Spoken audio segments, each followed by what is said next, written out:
Assalamu alaikum, my fellow theology students. Listen to this as you're driving your commute.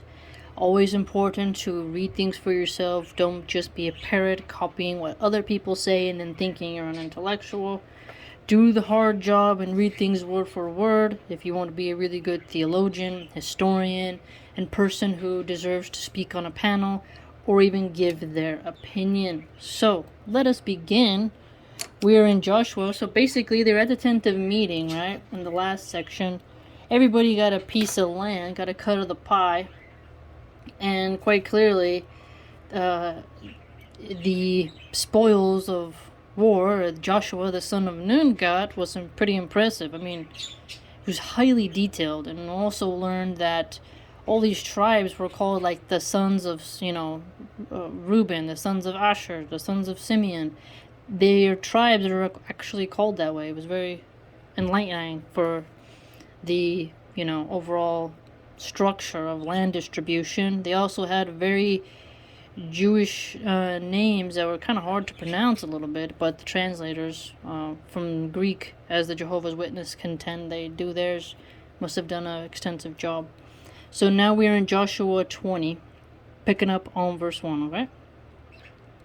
Then Jehovah spoke to Joshua, saying, Speak to the sons of Israel, saying, Give for yourselves the cities of refuge of which I spoke to you by means of Moses, for the manslayer who fatally strikes a soul unintentionally, without knowing it, flee there, and they must serve you as a refuge from the avenger of blood.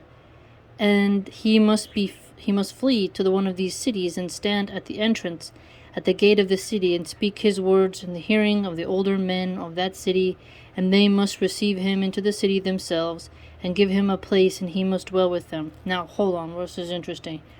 So, here, they contend that Jehovah spoke to Joshua. Okay, I didn't remember that from Bible study, so we just learned something similar here. And spoke in the same way as he spoke to Moses, so another theological distinction here for us. Now, remember in Rhetoric, the Law of Draco, there was talk of exile. And the judges were older men. Right here, you also see the other element of the patriarchal system, which is good, where the older men are going to hear what the exile has to say. I mean, it's very, very interesting, right? So it kind of has this concept of the older, wiser men giving counsel to the younger men, whether they be criminals or regular people, right? And in case the avenger of blood chases after him, then they should not surrender the manslayer into his hand. The Rhetoric and the Law of Draco, the blood conversations were about that too. That's very similar. Very interesting how these two things are adding up here, because it's the whole of like the exile, if he doesn't break the exile rules, cannot be attacked in that way. He has a protection for him carrying out his sentence. Really interesting. Man fatally he was not hating him formerly, and he must dwell in that city until his standing before the assembly for judgment, until the death of the high priest who happens to be in those days. Until the death of the high priest. Whoa. It's a long time. It is then that the manslayer may return, and he must enter into his city and into his house, if his house is still there, into the city from which he had fled.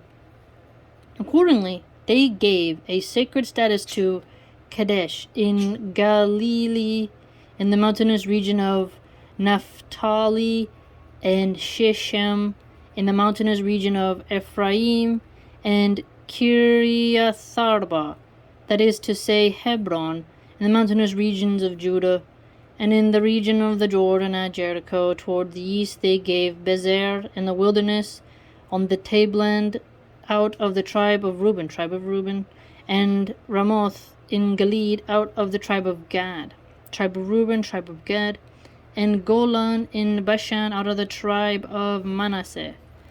These became the cities appointed for all the sons of Israel, and for the alien resident who resides as an alien in their midst, for anyone to flee there who fatally strikes a soul unintentionally, that he may not die by the hand of the avenger of blood, until his standing before the assembly. Okay, so He has a right to stand before the assembly and not be killed by the avenger. Now we're in 21. The heads of the fathers of the Levites now approached Eleazar the priest and Joshua the son of Nun, and the heads of the fathers of the tribes of the sons of Israel. And they proceeded to speak to them in Shiloh in the land of Canaan, saying, Jehovah by means of Moses commanded cities to be given us in which to dwell, together with their pasture grounds for our domestic animals. So the sons of Israel gave the Levites, at the order of Jehovah, these cities and their pasture grounds out of their inheritance. Then the lot came out for the families of the Kohathites, and 13 cities came to belong to the sons of Aaron. 13 cities. Can you imagine that? Talk about inheritance. Think about the whole law of inheritance, man. Wow, a whole tribe head gets this much land. It's not like today that you have to buy all this real estate. Priests of the Levites by lot out of the tribe of Judah, and out of the tribe of Simeonites, and out of the tribe of Benjamin. And for the sons of Kohath, they were left over there were by lot 10 cities out of the families of the tribe of Ephraim, 10 cities, and out of the tribe of Dan, and out of the half tribe of Manasseh, tribe of Dan, tribe of Ephraim, tribe of Manasseh. And for the sons of Gershon, there were by lot 13 cities out of the families of the tribe of Issachar, and out of the tribe of Asher, and out of the tribe of Naphtali, and out of the half tribe of Manasseh in Bashan. For the sons of Merari, by their families, there were 12 cities out of the tribe of Reuben, and out of the tribe of Gad, and out of the tribe of Zebulun. Thus the sons of Israel gave the Levites these cities and their pasture grounds by lot, just as Jehovah had commanded by means of Moses. So out of the tribe of the sons of Judah, and out of the tribe of the sons of Simeon, they gave these cities that were called by name, and they came to belong to the sons of Aaron out of the families of the Kohathites, and the sons of Levi, because the first lot became theirs. Thus they gave them Kiriatharba, said Arba being the father of Anak, that is to say Hebron, in the mountainous region of Judah, and its pasture ground all around it, and the field of the city, and its settlements they gave to Caleb the son of Jephunneh. So Caleb the son of Jephunneh, and its possession. So notice this. These cities, as well as the pasture raising for livestock. And to the sons of Aaron, the priests, they gave the city of refuge for their manslayer, namely Hebron, and its pasture ground, also Libnah, and its pasture ground, and Jatir, and its pasture ground, and Eshtemoa, Eshtemoa, and its pasture ground, and Holon, and its pasture ground, and Debir, and its pasture ground, and Ain, and its pasture ground, and Juttah, and its pasture ground, Beth Shemesh, and its pasture ground. 9 cities out of these 2 tribes.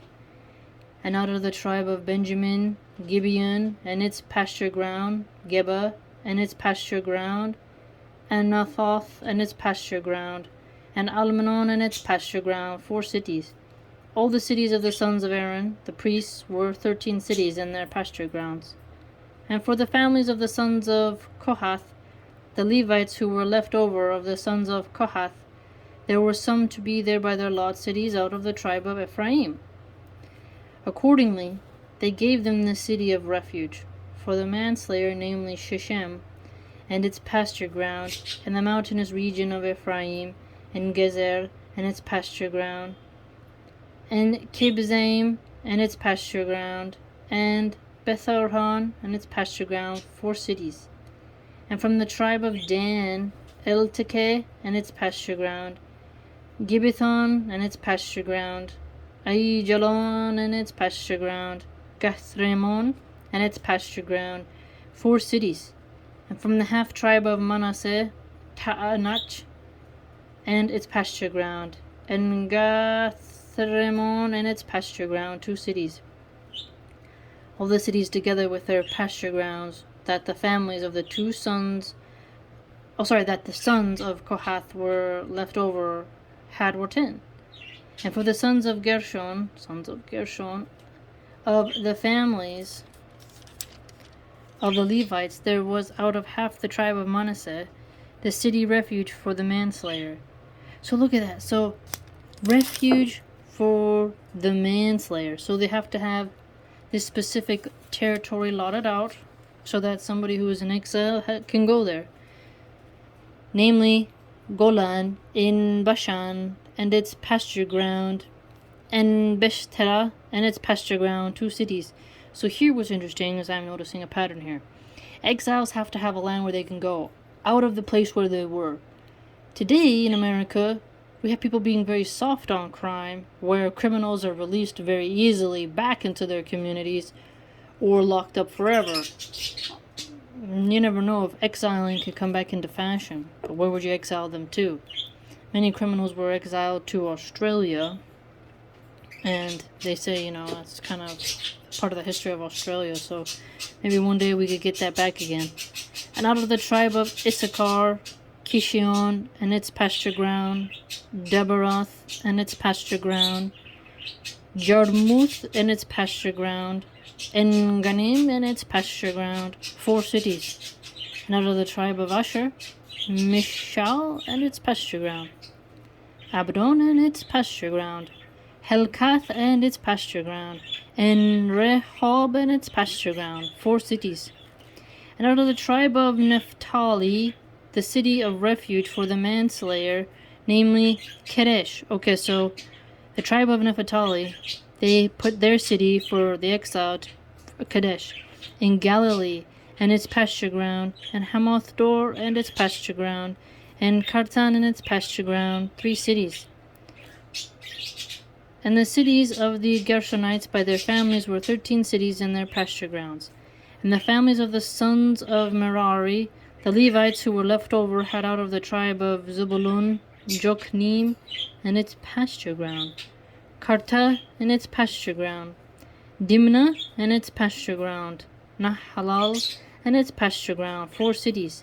And out of the tribe of Reuben, Bezer and its pasture ground, and Jahaz and its pasture ground, Kedemoth and its pasture ground, and Mephath and its pasture ground, 4 cities.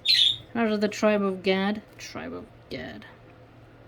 the city refuge for the manslayer, namely Ramoth in Gilead and its pasture ground, and Mahanaim and its pasture ground, Hezbon and its pasture ground, Jezer and its pasture ground, all the cities being 4. All the cities that came to belong to the sons of Merari by their families, who were left over from the families of the Levites, were as their lot 12 cities. All the cities of the Levites in the midst of the possession of the sons of Israel were 48 cities, together with their pasture grounds. These cities came to each of the city together with its pasture grounds all around it, thus as to all these cities. So Jehovah gave Israel all the land that he had sworn to give to their forefathers, and they proceeded to take possession of it and to dwell in it. Furthermore, Jehovah gave them rest all around, according to everything that had sworn to their forefathers, and not one of their enemies stood before them. All their enemies Jehovah gave into their hand. Not a promise failed out of the good promise that Jehovah had made to the house of Israel. It all came true. So notice this. So they contend that Jehovah helped them destroy all their enemies.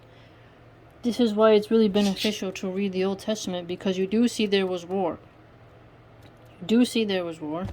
And that it's foolish for any Christian to get mad at other religions for having conquests and skirmishes in the past. So what we learned here is that they divided up territory for the exiles, and we learned more names of the tribes and the pasture areas.